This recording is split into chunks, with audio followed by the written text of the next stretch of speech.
Hello, I'm Coach Frank Alaco, and today I'd like to speak to you about my first coach and the other unsung mentors who were there for us from the beginning, who have guided us on our path as they teach, model, and inspire us during the challenging journeys of our lives. The outcome of the 2016 Division I National Championship basketball game was determined by the clutch three-point shot at the buzzer by Villanova's Kris Jenkins. After the euphoria of this amazing game and wild celebration had subsided, Kris credited his mother for teaching him how to shoot, how she would never allow him to stray beyond the boundaries to shoot outside the paint until he was ready. Kris listened to his mother and developed a shot that was fundamentally sound and built for pressure as he proceeded to lead Villanova to a second national championship. My mother is 91 years old today. She is very fortunate and blessed to have good health and still able to live in our childhood home in New Providence, New Jersey. Our matriarch still cooks. She cleans and manages her own home and regularly entertains my brothers and their families at traditional Sunday dinners. My mother is a benevolent soul, a shining example of a faith-filled woman who lives to assist and gets her pleasure from bringing joy to others through her ongoing acts of compassion and caring. For over 4 decades, there have been 2,870 miles that physically separate me and my mother. A long distance, but one that has been shortened and bridged through our daily communications, a special opportunity where we laugh, we reminisce, and we express our sacred bond. I cherish my daily phone calls, the quarterly visits, and the countless continuous lessons that she provides in each of our timeless conversations. My mother's life has modeled loyalty in her total commitment to family. The daughter of Italian immigrants, she was the 8th of 9 children and learned respect and commitment at a very young age. With my grandmother experiencing ill health throughout her adult life, my mother was forced to grow up too swiftly, and she assumed the responsibility for the oversight of the household and for the health of her ailing mother. In fact, she left high school for 2 months during her senior year to provide full-time care for her mother in the last year of her life. After his wife passed away at the age of 54, my grandfather was welcomed with open arms into our home where my mother tended to him daily. Each day, we got to see her in action as she taught us the importance of kindness and respect to your elders and the special relationship that exists between a daughter and her father. Her devotion to her husband, my father, during their 73-year marriage was amazing, and during his later years, it was her patience, her understanding, and her compassion that became his strength as his health slowly deteriorated. My mother has always been a great teammate.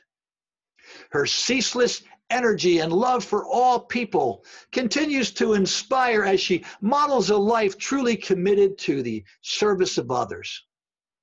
In addition to the nonstop volunteer activities that she participated in as a young woman, for the past 14 years, she has joined with other parishioners on the 3rd Tuesday of each month as they make sandwiches for the St. Joseph Social Service Center in Elizabeth, New Jersey. This group of dedicated volunteers makes over 600 sandwiches that are delivered by Our Lady of Peace Church to feed people in need. My first coach, my mother, taught me honor and integrity, to always do the right thing, even when no one was watching. Prior to the current conditions we are facing, one of my mother's daily pleasures was her morning stopover at McDonald's, where she would share breakfast and a cup of coffee with her sister-in-law and one of her oldest childhood friends. Their corner booth was a convenient gathering place for the many retired residents, young executives, and the new friends that they made through this daily ritual. My mother is, she's the queen of McDonald's, a patient and calming ear to the troubles of her friends, a supportive and encouraging voice to the many young patrons, and a caring and respectful presence to the staff who treat her as a second mother. One morning, after several unsuccessful attempts to call her at our normal time, I became quite concerned. But when I finally connected, I asked her why she'd returned so late. She explained that upon leaving McDonald's, she had glanced at the center booth across the aisle to discover scattered dollars and coins as lying on the plastic bench. Not quite sure of what to do with almost $90, she debated turning it in at the counter while their friends encouraged her to keep it and appreciate her good fortune. But she had no thought of keeping it. She decided she would return to her booth and wait to see if the person who lost it would return to retrieve it. After almost an hour of waiting, the father and son finally appeared at the center booth, and they began frantically looking under and behind the seats as the little boy grew more distraught with each passing moment. My mother walked over, and she asked them what they were looking for. And the young man explained in great detail that he had given his son a $100 bill to go to the counter to purchase their breakfast. As the boy returned to sit with his dad, the change had apparently fallen out of his pocket.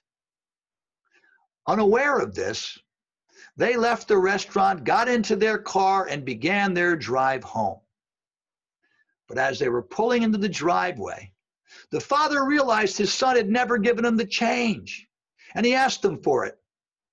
The 11-year-old boy reached slowly into his empty pocket, only to discover that the money was gone. The father was angry, and the boy became very upset as they hurriedly backed out of the driveway and began the speedy drive back to McDonald's.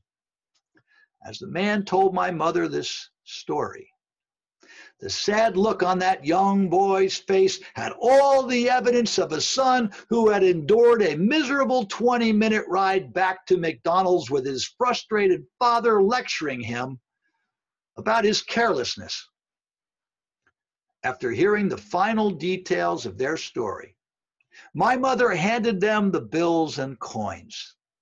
The boy's face lit up. He was thrilled that the change was completely intact, and more important, his father was happy once again.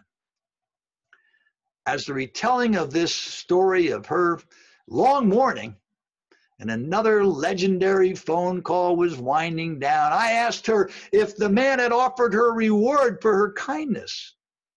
And she laughed and said, "The look on that little boy's face when I returned the money was the only reward I needed." An hour of her time, worth the wait. And another lesson learned from my amazing mentor.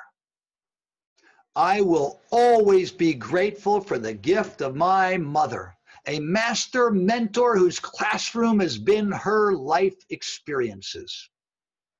The example she has lived continues to teach, inspire, and challenge me, my brothers, and all whom she has touched to elevate our level in our commitment and service to others.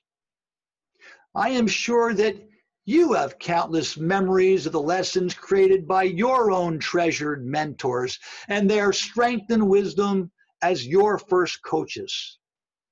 Together, let us honor their unwavering devotion, their unselfish support, and the guiding lessons that they have provided to us in our lifelong pursuit of our dreams by paying it forward as we model these qualities for the next generations that look to us for guidance and leadership. And as I am blessed to honor my first coach today, I hope you'll take a moment to acknowledge yours, whether it be through a phone call, an email, or an in-person hug, or perhaps it'll be a most solemn, quiet, reflective moment to enjoy the memories of the precious time you once shared. I hope that you will reverently cherish their everlasting mentorship as their actions or their memory continues to teach us to be our best, from the real lessons of discipline and dedication taught through the fundamentals of shooting a basketball, to the profound modeling of a life filled with loyalty, empathy, service, and honor. Keep listening, keep learning, and strive to be your best. And remember, excellence doesn't take days off.